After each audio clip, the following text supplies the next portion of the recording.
If you have ever believed that every secret stays buried forever, this story will change your mind. Before you continue, make sure you subscribe right now, because what you are about to hear is part of a series that peels back the layers of mystery, love, and betrayal behind the glittering walls of Beijing's entertainment world. Every episode uncovers a new truth that will leave you frozen. So subscribe and stay till the very end, because this one will blow your mind. It all began on a quiet winter night when the city was asleep and the lights of Beijing shimmered like restless stars. Yu Menglong was alone in his apartment, pacing, thinking, haunted by memories that refused to fade. For years, he had been one of the most admired figures in the industry, known for his calm smile and gentle roles. But beneath that charm was something no one had ever imagined, a secret that tied him to the city's most powerful officials and a past wrapped in silence. That night, an envelope was slipped under his door. Inside was a single photograph, faded, old, and torn at the edges. It showed him standing beside the former Beijing police chief, a man who had mysteriously vanished years ago. On the back of the photo were 6 words that made his heart race: "We still remember what happened then." From that moment, his world began to crumble. Every sound in his house echoed louder than it should, every face on the street looked familiar in a dangerous way. His assistant noticed the change in him, the sleepless eyes, the nervous pauses during interviews, the way he sometimes stared into nothing for minutes as if replaying something terrible in his mind. Days later, a journalist named Lin Xiao received an anonymous message containing fragments of a hidden report. It mentioned secret meetings, coded letters, and missing files from an old police investigation that had been sealed for over a decade. Yu Menglong's name appeared on one of the pages, faint but unmistakable. Lin Xiao was known for chasing impossible stories, and this one consumed her. She began digging into archives, tracing every name connected to the chief's disappearance. One thing became clear: there had been something big, something dangerous, hidden beneath years of silence. Meanwhile, Yu Menglong found himself haunted by flashbacks. A night long ago, a storm, a meeting at an abandoned villa on the outskirts of Beijing. He remembered the chief's voice saying, "One day, the truth will come for all of us." His nightmares intensified. He would wake up drenched in sweat, the echo of sirens ringing in his ears. Yet, instead of running from the past, he decided to face it. He reached out to Lin Xiao in secret, offering to talk, but only off the record. They met in an empty tea house in the old district. She recorded nothing, only listened. What he revealed that night could have destroyed careers, broken families, and rewritten everything the city believed about justice. He spoke of corruption, cover-ups, and how innocent people had vanished to protect the names of the powerful. The chief had tried to expose it, and in doing so, had disappeared. Yu Menglong had carried the truth in silence ever since, trapped by loyalty, fear, and guilt.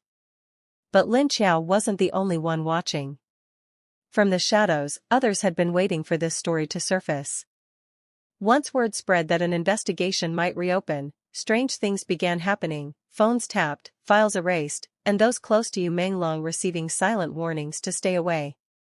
The tension exploded when an old recording surfaced online. In the recording, the chief's voice could be heard saying, "If I vanish, look for the man with the gentle smile, he knows where the truth begins." Within hours, the internet went wild. Hashtags trended worldwide. Fans were torn between disbelief and shock. Could the kind, charming actor they adored really be linked to something so dark and hidden? Yu Menglong disappeared from public view for weeks. Rumors spread like wildfire. Some said he had gone abroad, others claimed he was being questioned by authorities, but no one knew for sure. The only thing certain was that silence had replaced his once constant presence. Then one night, Lin Xiao received another envelope, just like the one Yu Menglong had months earlier. Inside was a small drive and a note written in his handwriting: "It's time they knew everything." The contents of that drive changed everything. It held documents, audio clips, and testimonies proving how the chief had tried to uncover a web of deceit within the highest offices of power, and how Yu Menglong had been the only witness brave enough to record it. He had not been the villain people suspected. He had been the silent guardian, protecting the truth until the right moment arrived. When the files went public, the world saw the story in a new light. He had risked everything, his fame, his freedom, his peace, to protect evidence that could save others. It wasn't a tale of guilt. It was a tale of redemption. The media erupted again, but this time with praise. Yu Menglong's silence had not been fear, it had been sacrifice. He had chosen justice over comfort, truth over image. And the people who once doubted him now stood in awe of his courage. In the closing scenes of this story, he returned quietly to Beijing. No red carpet, no cameras, no applause. He visited the memorial of the chief, placed a white flower, and whispered, "You were right, the truth did come for all of us." That night, he finally smiled, not the smile of a star, but the smile of a man free from the weight of secrets. So what does this story teach us? It reminds us that sometimes heroes don't wear capes or seek glory. Sometimes they hide behind silence, waiting for the right time to do what is right. And as the city lights of Beijing glowed against the night sky, one thing became clear: Yu Menglong's story wasn't about mystery anymore. It was about courage, redemption, and the unstoppable power of truth. The night was colder than usual, and Beijing felt heavier, as though the entire city was holding its breath. After Yu Menglong's files leaked, everything changed. The internet was in chaos, news channels ran endless headlines, and people demanded answers. But behind the noise, something darker began to stir. Powerful figures who had once silenced the truth were now desperate to erase the story completely. Lin Xiao, the journalist who had risked everything to share his message, was suddenly on the run. Her apartment was raided, her phone lines cut, her name vanished from every media record. Yet she carried with her one final recording, the one that could either free Yu Menglong or destroy him forever. Meanwhile, Yu Menglong hid quietly in an old temple on the outskirts of the city. The monks there didn't ask questions. He spent his days writing, reflecting, and trying to find peace with the storm he had unleashed. But peace never came. Every night he heard echoes of that final meeting with the chief, the words that haunted him since that winter night. If truth dies, the city dies with it. One evening, a stranger appeared at the temple gates. It was Lin Xiao. She looked exhausted, her eyes swollen from sleepless nights, her voice trembling as she said, "They are coming for us both." Yu Menglong led her inside. They sat by a candlelight, faces half hidden in shadow. Lin placed a small recorder on the table. Inside it was the chief's final confession, one that tied everything together. He spoke of how corruption had spread like fire, how people who tried to expose it were silenced, and how Yu Menglong had been his last hope. The recording revealed that the chief had trusted Yu Menglong with secret evidence before his disappearance. But Yu Menglong, too afraid of what might happen, had hidden it away. Years later, guilt consumed him until he decided to come forward. That guilt was his curse, and this truth, his redemption. Lin looked at him and said, "Once this goes out, you will never have your old life again. No more red carpets, no more cameras, nothing." He smiled faintly and replied, "Maybe that's the price of being free." They left the temple at dawn. The streets of Beijing were quiet, bathed in the first light of morning.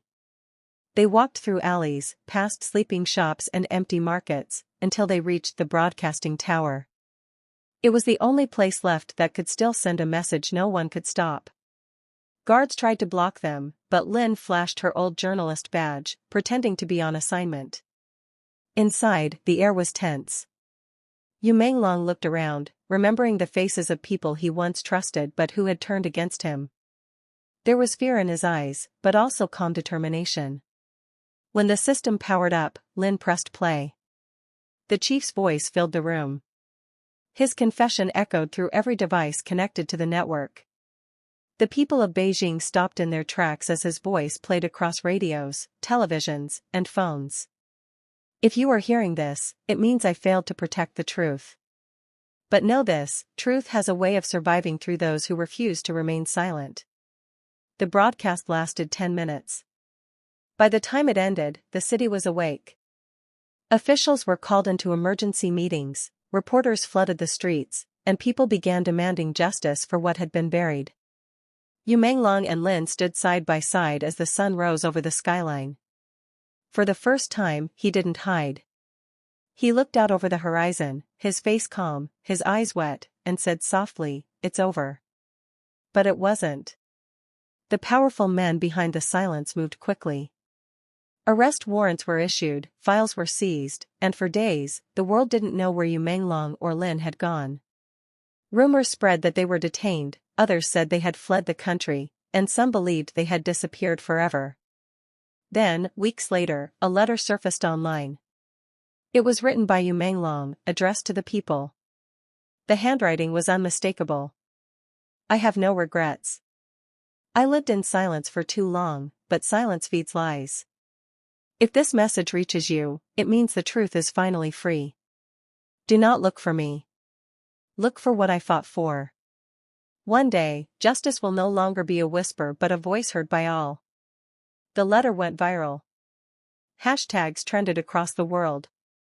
Thousands gathered outside the broadcasting tower, lighting candles in his name. Fans who once admired his acting now admired his courage. They called him a silent hero, a man who gave up everything so that others could live without fear. Months passed. The government quietly reopened the old investigation. Names once untouchable began to surface. Arrests were made. The system trembled but did not fall. Still, something had changed, people were no longer afraid to ask questions. And then, in a small coastal town far from Beijing, a fisherman reported seeing a man who looked like Yu Menglong helping children paint murals near the harbor. When asked who he was, the man only smiled and said, "I used to tell stories. Now I just help others create theirs." Whether it was truly him, no one knew. But that image stayed with people, a quiet man by the sea, at peace, free at last. Years later, the city of Beijing built a monument in honor of truth seekers. At the base of it were words engraved in stone. For those who chose honesty over comfort, for those who lit the way when all else was dark. Every year, people placed white flowers there, remembering Yu Menglong and the chief. Lin Qiao eventually published a book titled The Files of Silence, telling the story in full. In the final chapter, she wrote, "I met many brave people in my life, but none as brave as the man who smiled while carrying the weight of truth alone." The story became legend, passed from one generation to another, a reminder that courage isn't loud, it's steady. It doesn't destroy, it restores. And as the years went on, the city that once hid its secrets learned something powerful, that truth, no matter how deeply buried, always finds its way to the surface. So when you close this story, remember the lesson within it. Power fades, fame fades, fear fades, but truth endures. If this story moved you, if it reminded you that courage still exists in a world full of silence, then subscribe now. Join us as we continue to tell stories that awaken emotion, reveal hidden hearts, and remind the world that even in fiction, truth has a voice. Because the next story will take you even deeper into the shadows of fame and the light that breaks through it.